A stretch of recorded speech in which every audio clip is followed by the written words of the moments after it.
Hi hello friends, എല്ലാ കൂട്ടുകാർക്കും നമ്മുടെ പുതിയൊരു റിവ്യൂയിലേക്ക് സ്വാഗതം. അപ്പോൾ ഇനി നടക്കാൻ പോകുന്ന ഒരു അടിപൊളി ഭാഗമായിട്ട് പറയാൻ പോണത്, അങ്ങനെ ദേവി കടയിൽ നിൽക്കുന്ന സമയത്ത് ആകാശ് തോന്നിയ സമയത്താണ് കടയിലേക്ക് കയറി വരുന്നത്. ദേവി പറയണ്ട, ആകാശേ ഇത് ശരിയാവില്ല കേട്ടോ. ആകാശിന് എന്താ കറക്റ്റ് സമയത്ത് വന്നാലും ചോദിക്കുമ്പോൾ എനിക്ക് സൗകര്യമില്ല. അതെ, ദേവിയെടുത്ത് ഇന്നലെ വന്നതല്ലേ, ഞാൻ ഈ കടയിൽ നല്ല ചൂടും അതുപോലത്തെ കാര്യങ്ങളൊക്കെ അറിഞ്ഞൊരാളാണ്. എനിക്കറിയാം എപ്പോൾ വരണമെന്നും എപ്പോൾ പോകണമെന്നും എന്നൊക്കെ പറയാം കേട്ടോ. അത് കേൾക്കുമ്പോഴേക്കും ദേവിക്ക് ചെറിയൊരു വിഷമമൊക്കെ ആവുന്നുണ്ട്. ദേവി പണ്ട് ആകാശേ ആയിക്കോട്ടെ, പക്ഷെ ആകാശിനൊട്ടും ആത്മാർത്ഥതയില്ലെന്ന് പറയാണ്. എൻ്റെ ആത്മാർത്ഥ അളക്കാൻ ദേവിയെടുത്ത് വരണ്ട, അച്ഛൻ്റെ കസേരയിൽ ഇരുന്നിട്ട് എന്നെ ഭരിക്കാൻ വേണ്ടി വരണ്ട എന്നൊക്കെ പറയാണ്. ഇത് കേൾക്കുന്നത് ദേവിയുടെ മുഖമൊക്കെ അങ്ങോട്ട് മാറാണ്. ധർമ്മൻ അപ്പം തന്നെ പുറത്തേക്ക് പോകുന്നുണ്ട്. ധർമ്മനോട് ചോദിക്കുന്നുണ്ട്, മാമൻ എങ്ങോട്ടാ പോണത്, ഇപ്പൊ വരാം എന്ന് പറഞ്ഞിട്ട് ധർമ്മൻ നേരെ പുറത്ത് പോയിട്ട് ബാലനെ വിളിക്കാട്ടോ. അപ്പൊ ബാലൻ ഇങ്ങനെ ഹോസ്പിറ്റലിൽ പോകാൻ വേണ്ടി നിൽക്കുമായിരിക്കും. എന്താ ധർമ്മ, അതെ അളിയൻ എന്താ കടയിലേക്ക് വരാത്തത്? ധർമ്മ, എനിക്ക് നല്ല നടുവേദന, ഇന്നും കൂടി കട ദേവി മോളോട് നോക്കാൻ പറയാവോ? അളിയൻ വന്നിട്ട് വഴക്കും ബഹളവും ഒക്കെയാണ് അളിയ. ദേവിയും ആകാശം ഒട്ടും യോജിച്ചു പോകില്ല, രണ്ടുപേരും വഴക്കാണ്. കസ്റ്റമേഴ്സ് എന്ത് വിചാരിക്കും? എടാ നീ എങ്ങനെയെങ്കിലൊക്കെ ഒന്ന് മാനേജ് ചെയ്യടാ, 2 ദിവസത്തിനുള്ളിൽ എല്ലാ കാര്യങ്ങളും ശരിയാക്കാം. അല്ല അതിന് വേറെ എന്തെങ്കിലും പ്രശ്നമുണ്ടോ എന്ന് ചോദിക്കുമ്പോൾ ഇല്ല, ഒരു പ്രശ്നവും ഇല്ലടാ, നീ ഒന്ന് കടലെ കാര്യങ്ങളൊക്കെ ഒന്ന് മാനേജ് ചെയ്യടാ ധർമ്മ എന്നൊക്കെ പറയാണ്. ശരി, എന്തെങ്കിലും ആവട്ടെ എന്ന് പറഞ്ഞിട്ട് ധർമ്മ ഫോൺ വെക്കണം. അപ്പൊ ധർമ്മനും ഇന്ന് സംശയം തോന്നിട്ട്, എന്നാലും അളിയൻ ഇത് എന്ത് പറ്റി എന്നൊരു സംശയം നമ്മുടെ ധർമ്മനുണ്ട് കേട്ടോ. അങ്ങനെ ബാലനാണെന്നുണ്ടെങ്കിൽ കടയിൽ അങ്ങനെ നിൽക്കുന്ന സമയത്ത് പെട്ടെന്ന് ഗോമതി ഫോൺ വിളിക്കുകയാണ്. ഗോമതി ഫോൺ വിളിക്കുന്നതിന്റെ ബാലൻ മനസ്സിൽ വിചാരിക്കണം, ഹോ എൻ്റെ ജീവിതത്തിൽ ഏറ്റവും കൂടുതൽ ഞാൻ കടപ്പെട്ടിരുന്നത് ഇവളോടായിരുന്നു, ഇവൾക്ക് വേണ്ടി ഞാൻ എൻ്റെ ജീവിതം ഒഴിഞ്ഞു വെച്ചത്, ഇവളെയായിരുന്നു ഞാൻ ഏറ്റവും കൂടുതൽ എൻ്റെ ജീവിതത്തെ സ്നേഹിച്ചത്. പക്ഷെ ഇപ്പം എന്നെ ഏറ്റവും കൂടുതൽ ബുദ്ധിമുട്ടിപ്പിക്കണം, എന്നെ ഏറ്റവും കൂടുതൽ വെറുപ്പിക്കണതും എന്നെ ഏറ്റവും കൂടുതൽ ചതിച്ചതും ഇവള് തന്നെയാണ് എന്ന് പറഞ്ഞിട്ട് ഫോൺ എടുക്കുക കേട്ടോ. ഹലോ ഗോമതി, ബാലേട്ട ഇത് എവിടെയാ? ഞാൻ ഹോസ്പിറ്റലാ ഗോമതി എന്ന് പറയാണ്. അതേ ബാലേട്ട, ഞാനേ ബാലേട്ടൻ പറഞ്ഞതിനെ കുറിച്ചൊക്കെ ആലോചിച്ചിരിക്കായിരുന്നു. എന്താ ഗോമതി? അല്ല ബാലട്ടിന് ഇന്നലെ പറഞ്ഞല്ലോ, നമ്മൾ വയസ്സാവുമ്പോഴാണ് പ്രണയത്തിന്റെ ഇത് മാറ്റു കൂടുന്നതെന്ന്. അത് ശരിയാ ബാലേട്ട, വയസ്സാവും തോറും എനിക്ക് ബാലേട്ടനോടുള്ള ഇഷ്ടം കൂടി വരുവാണ്. പിന്നെ ബാലേട്ട, ഇന്നലെ തന്ന സമ്മാനം എനിക്ക് തരാവോ എന്ന് ചോദിക്കുകയാണ്. ഇന്നലെ തന്ന സാധനം അതെന്താ? ഓ ബാലേട്ട മറന്നോ? ഇല്ല ഗോമതി, എനിക്ക് മനസ്സിലായില്ല. എന്താ? എന്നാൽ അടുത്ത ആൾക്കാരുണ്ടോ?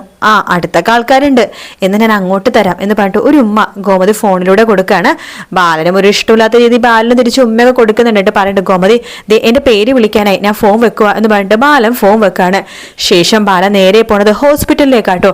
ആ ബാലൻ ഇങ്ങനെ ഹോസ്പിറ്റലിലേക്ക് പോണ വഴിക്ക് ആര്യൻ ബാലനെ ഫോളോ ചെയ്യാട്ടോ.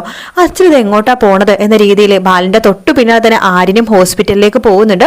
അങ്ങനെ ബാലൻ പോയ വഴി തന്നെ ആര്യനും പോകുവാണ്. അങ്ങനെ ബാലൻ ഹോസ്പിറ്റലിൽ എത്തുമ്പോൾ ആര്യൻ പതുക്കെ വണ്ടി ഒരു മൂലൊക്കെ പാർക്ക് ചെയ്തതിനു ശേഷം മനസ്സിൽ വിചാരിക്കണം, അപ്പോൾ അച്ഛൻ ഹോസ്പിറ്റലിലേക്ക് തന്നെയാണ് വരുന്നത്, ഇനി ഇവ അച്ഛൻ എന്തിനാ ഇവിടെ വന്നത് കറക്റ്റ് ആയിട്ട് കണ്ടുപിടിക്കണം എന്ന് പറഞ്ഞിട്ട് ആര്യൻ ബാലന്റെ തൊട്ടു പിന്നാലെ തന്നെ പോകുവാട്ടോ. ബാലൻ ആ സമയത്ത് ഡോക്ടറുടെ അടുത്തേക്ക് പോകുന്നുണ്ട്. ഡോക്ടറെ കാണാൻ വേണ്ടി ക്യൂ നിൽക്കുകയാണ്. അപ്പൊ ഡോക്ടറിന്റെ പേര് വിളിക്കുമ്പോഴേക്കും ബാലനകത്തേക്ക് പോവാണ്. ഇതാരെ ബാലൻ? ഞാനിപ്പോ വിചാരിച്ചുള്ളൂ ബാലനെ കണ്ടില്ലല്ലോ എന്ന്.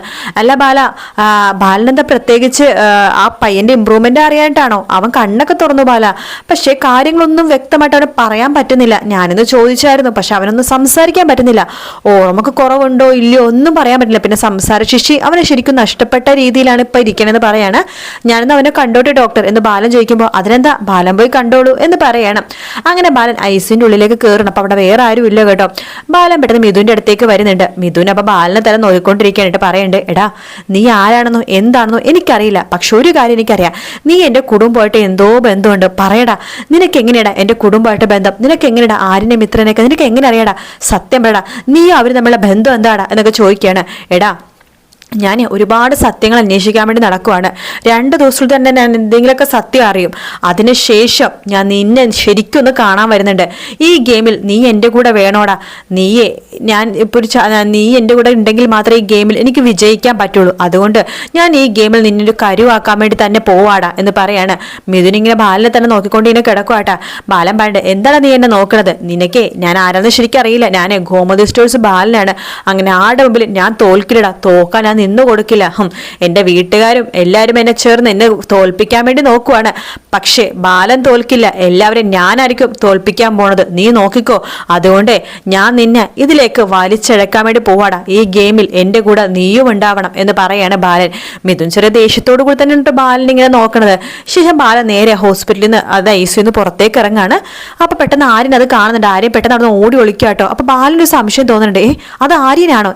ആര്യൻ എങ്ങനെ ഇങ്ങോട്ട് വരാനാ എന്ന് വെച്ചിട്ട് വെച്ചിട്ട് ബാലനും അതങ്ങോട്ട് വിടുവാട്ടോ. ശേഷം ബാലൻ ഡോക്ടറോട് പറഞ്ഞു, ഡോക്ടർ എനിക്കൊരു അത്യാവശ്യ കാര്യം ഡോക്ടറോട് പറയാനുണ്ട്. എന്താ ബാല, എന്താ കാര്യം ചോദിക്കുമ്പോൾ, അത് ഞാൻ പറഞ്ഞ ചിലപ്പോൾ ഡോക്ടറെ എൻ്റെ ഒരു പൊട്ടത്തരമായിട്ടോ അല്ലെങ്കിൽ മണ്ടത്തരമായിട്ടൊക്കെ ഡോക്ടർക്ക് തോന്നുമായിരിക്കും. ബാലൻ എന്തായാലും കാര്യം എന്താന്ന് പറയാണ്. അത് ഡോക്ടർ, അവൻ എന്തായാലും ഇപ്പൊ വലിയ കുഴപ്പമൊന്നുമില്ലല്ലോ, 2 ദിവസം ഞാൻ എൻ്റെ വീട്ടിലേക്ക് അവനൊന്ന് കൊണ്ടുപോയിക്കോട്ടെ. ബാലൻ എന്തൊക്കെയാ പറഞ്ഞത്? ബാലൻ വീട്ടിലേക്ക് കൊണ്ടുപോയിക്കോട്ടെ എന്നോ? അതാ ഡോക്ടർ ഞാൻ പറഞ്ഞത്. ഞാനിത് പറയുമ്പോൾ ഡോക്ടർക്ക് ചിലപ്പോൾ പൊട്ടത്തരമൊക്കെ ഇട്ട് തോന്നും. അല്ല, അവന് ചിലപ്പോൾ വീട്ടിലേക്ക് കൊണ്ടുപോകുമ്പോൾ ചില മാറ്റങ്ങളൊക്കെ ചിലപ്പോൾ സംഭവിക്കും. എൻ്റെ വീട്ടിൽ ഒത്തിരി പേരുണ്ട്, ഭാര്യയുണ്ട്, മക്കളുണ്ട്, മരുമക്കളുണ്ട്, അങ്ങനെ കുറേ പേരുണ്ട്. ആ ഒരു അന്തരീക്ഷത്തിൽ നിൽക്കുമ്പോൾ ചിലപ്പോൾ അതെല്ലാം ഇമ്പ്രൂവ്മെന്റ് കാണും. അയ്യോ ബാല, എനിക്ക് ഈ കാര്യത്തിൽ ബാലിനോട് നോ പറയാനും യെസ് പറയാനും പറ്റാത്തൊരു അവസ്ഥയാണ്. പോലീസ് എൻക്വയറിക്കുള്ള കേസല്ലേ, മാത്രമല്ല കേസ് നടന്നുകൊണ്ടിരിക്കുകയാണ്. ഈ സമയത്ത് അവനെ വീട്ടിലേക്ക് കൊണ്ടുപോകണമെന്ന് പറഞ്ഞാൽ അത് എങ്ങനെയാ ബാല? പോലീസിനോട് ചോദിക്കാതെ ഡോക്ടർ 2 ദിവസം എൻ്റെ അടുത്തേക്കല്ലേ കൊണ്ടുപോകണത്? ഡോക്ടർ പറഞ്ഞാൽ മതി, അവളുടെ ചെറിയൊരു മാറ്റം വേണമായിരുന്നു, അപ്പൊ അതുകൊണ്ട് എൻ്റെ വീട്ടിലേക്ക് കൊണ്ടുപോയത് പറഞ്ഞാൽ മതി. ഡോക്ടർ എങ്ങനെയെങ്കിലൊക്കെ ഒന്ന് സമ്മതിക്കണം, അവനെ ഞാൻ അത്രയ്ക്ക് ആത്മാർത്ഥമായിട്ട് സ്നേഹിച്ചു പോയി എന്നൊക്കെ ബാലൻ പറയുമ്പോൾ ഡോക്ടർ പറഞ്ഞു, ഹോ ബാല, നിങ്ങൾ എന്നെ അത്ഭുതപ്പെടുത്തിക്കൊണ്ടിരിക്കുകയാണ്. ഇങ്ങനെയൊക്കെ മനുഷ്യർക്ക് നന്മ നിറഞ്ഞ മനുഷ്യരൊക്കെ ഉണ്ടോ എന്ന രീതിയിൽ ഡോക്ടർ പറയുമ്പോൾ ഡോക്ടർ തന്നെ അത് സമ്മതിച്ചല്ലോ, ഞാൻ ഒരുപാട് നന്മയുള്ള മനുഷ്യനാണെന്ന്. എങ്കിൽ ഡോക്ടർ ഒരു 2 ദിവസത്തേക്ക് ഞാൻ അവൻ്റെ വീട്ടിലേക്ക് കൊണ്ടുപോയിക്കോട്ടെ. ഡോക്ടർ നോ പറയരുത് ഡോക്ടർ, ഞാൻ പറഞ്ഞു 2 ദിവസം നമ്മൾ അവൻ്റെ ആ ഒരു അറ്റ്മോസ്ഫിയറൊക്കെ ഒന്ന് മാറ്റാൻ വേണ്ടി മാത്രം. ബാല, അത് നിയമപരമായിട്ട് തെറ്റാണെന്ന് പറയാണ് ഡോക്ടർ. ഡോക്ടറിന് എന്നെ വിശ്വാസം ഉണ്ടെങ്കിൽ ഡോക്ടർ എൻ്റെ കൂടെ അവനെ വിടണം എന്ന് പറയാണ്. ഡോക്ടർ അപ്പൊ വിടണോ വേണ്ടത് ഇങ്ങനെ ആലോചിക്കുകയാണ്. ബാലനിങ്ങനെ ചോദിക്കുമ്പോൾ ഞാനിങ്ങനെ നോ പറയാ എന്ന രീതിയിൽ ഡോക്ടർ ഇങ്ങനെ നിൽക്കണം കേട്ടോ. എന്തായാലും ഡോക്ടർ ബാലൻ്റെ കൂടെ 2 ദിവസത്തെ മിഥുനെ വിടുവാണ്. അങ്ങനെയാണ് മിഥുനെ കൂട്ടിക്കൊണ്ട് ബാലൻ വീട്ടിലേക്ക് വരുന്നത്. വീട്ടിലേക്ക് വരുമ്പോഴേക്കും എല്ലാവർക്കും ആകെ ഷോക്കായി പോട്ടെ. പക്ഷെ മിഥുനെ ഇവർക്കൊന്നും കാണാത്തത് കൊണ്ട് ആർക്കും പെട്ടെന്നൊന്നും മനസ്സിലാവില്ല. ആകെ മനസ്സിലാവുന്നത് മിത്രക്കും ആര്യനും അതുപോലെ തന്നെ നമ്മുടെ ധർമ്മൻ അറിയാം. കാരണം ധർമ്മൻ ഒരു ദിവസം മിത്ര സ്നേഹിച്ചടക്കുന്ന സമയത്ത് ഇരുട്ടത്ത് വെച്ചിട്ട് രണ്ടുപേരും സംസാരിക്കുന്ന സമയത്ത് ധർമ്മൻ കണ്ടതാണല്ലോ. ധർമ്മൻ അന്ന് പിടിച്ചിടിച്ചതൊക്കെയാണല്ലോ. അപ്പൊ അതുകൊണ്ട് ധർമ്മൻ അറിയാം. ധർമ്മനും മീനാക്ഷിക്കും മിത്രയ്ക്കും ആര്യനും അതുപോലെ തന്നെ മീനാക്ഷിക്ക് മാത്രമേ ഈ മിഥുനെ കണ്ടു പരിചയമുള്ളൂ. ബാക്കി ആർക്കും അങ്ങനെ അറിയില്ലല്ലോ. അപ്പൊ അതുകൊണ്ട് പാവം പയ്യൻ എന്ന് വെച്ചാൽ ഗോമതി ശുശ്രൂഷിക്കാനൊക്കെ വിചാരിക്കും. പക്ഷെ മിത്ര അപ്പോഴാണ് സത്യങ്ങളൊക്കെ പറഞ്ഞത്. ഇത് ഇങ്ങേരാണ് എൻ്റെ പണവും സ്വർണവും മോഷ്ടിച്ച് എന്നെ മരണത്തിലേക്ക് എറിഞ്ഞു കൊടുത്തത് ഇയാളാണെന്നൊക്കെ പറയുമ്പോൾ ഗോമതിക്ക് അപ്പൊ ദേഷ്യം വരും. ഗോമതി പിന്നീടാണുള്ള ഭീഷണിപ്പെടുത്താൻ വേണ്ടി നോക്കുന്ന ഭാഗങ്ങളൊക്കെ കാണിക്കണം കേട്ടോ. എന്തായാലും നാളത്തെ എപ്പിസോഡിൽ അങ്ങനത്തെ കുറച്ച് ഭാഗങ്ങളൊക്കെ നമുക്ക് കാണാൻ സാധിക്കും. പക്ഷേ വേറൊരു സംഭവമുണ്ട്. നമ്മുടെ ഗോമതിനെ എങ്ങനെയെങ്കിലൊക്കെ സോപ്പിട്ട് പൈസയും പണവും സ്വത്തുക്കളൊക്കെ തട്ടാൻ വേണ്ടി അച്യുതനും അനന്തനും അതുപോലെ തന്നെ അലോകൊക്കെ സ്നേഹം നടിച്ച് ഗോമതിയുടെ അടുത്തേക്ക് വരും കേട്ടോ. അപ്പൊ നമ്മുടെ എല്ലാവരും, അതായത് കൃഷ്ണമംഗലത്തെ എല്ലാവരും ഗോമതിയുടെ അടുത്തേക്ക് വരുന്നുണ്ട്. അപ്പൊ എല്ലാവർക്കും ഒരു അത്ഭുതം, ഇവരെന്താ എൻ്റെ അടുത്തേക്ക് ഇങ്ങനെ വരുന്നത് എന്ന രീതിയിൽ ഗോമതി അത്ഭുതത്തോട് നിൽക്കണം. അപ്പൊ ചേട്ടന്മാരെ പണ്ട് ഗോമതി എത്രയൊക്കെ പറഞ്ഞത്, നീ എൻ്റെ പെങ്ങളല്ലേ, ഞങ്ങളുടെ പെങ്ങളല്ലേ, നീ വീട്ടിലേക്ക് വേണ്ട, നമുക്ക് ഇനി ഈ ദേഷ്യവും വാശവും ഒക്കെ വിടാം. ബാല, താൻ ഞങ്ങളുടെ ഒരേ ഒരു അളിയനല്ലേ, താൻ ഞങ്ങളുടെ വീട്ടിലേക്ക് വരണത്. ബാലനൊരു സംശയം തോന്നി, ഇവരെന്താ പെട്ടെന്നൊരു സ്നേഹം കാണിക്കണത് എന്നൊക്കെ വിചാരിക്കും. അങ്ങനെ ഗോമതിക്ക് അങ്ങ് സന്തോഷമാവും കേട്ടോ. കാരണം തന്റെ ചേട്ടന്മാർ എത്ര സ്നേഹത്തോടെ വിളിക്കണത്. പക്ഷെ ഇതിന്റെ പിന്നിൽ വേറൊരു കഥയുണ്ടെന്ന് ഗോമതിക്ക് അറിയില്ല. എന്തായാലും ഗോമതി ഒരു കോടീശ്വരിയാണെന്നുള്ള കാര്യം അറിയാതെയാണ് ഗോമതി ചേട്ടന്മാരുടെ സ്നേഹിക്കാൻ വേണ്ടി വിചാരിക്കുന്നത്. അങ്ങനെ നമ്മുടെ ബാലൻ ഗോമതിനെ ചവിട്ടി പുറത്താക്കിയാലും ഗോമതിക്ക് ഇപ്പൊ പോയി കിടക്കാനൊക്കെ ഒരു സ്ഥലമുണ്ട്, കൃഷ്ണമംഗലം കോടീശ്വരി. അപ്പൊ അതുകൊണ്ട് തന്നെ ഗോമതി ഒട്ടും തോറ്റു കൊടുക്കില്ല. ഗോമതി പിടിച്ചു തന്നെ നിൽക്കും. ബാലിന്റെ മുമ്പിൽ നമ്മുടെ കൃഷ്ണമംഗലത്തിലെ നിലവിളക്കായിട്ടിരുന്ന് കത്തും ഗോമതി. അത് മാത്രല്ല, ഒരുപാട് എന്താ പറയുക, ഭയങ്കര സന്തോഷത്തിലാണെന്ന രീതിയിൽ കാണിക്കാൻ വേണ്ടി ബാലിന്റെ മുമ്പിൽ പല നാട്യങ്ങളും നമ്മുടെ ഗോമതി കാണിക്കും കേട്ടോ.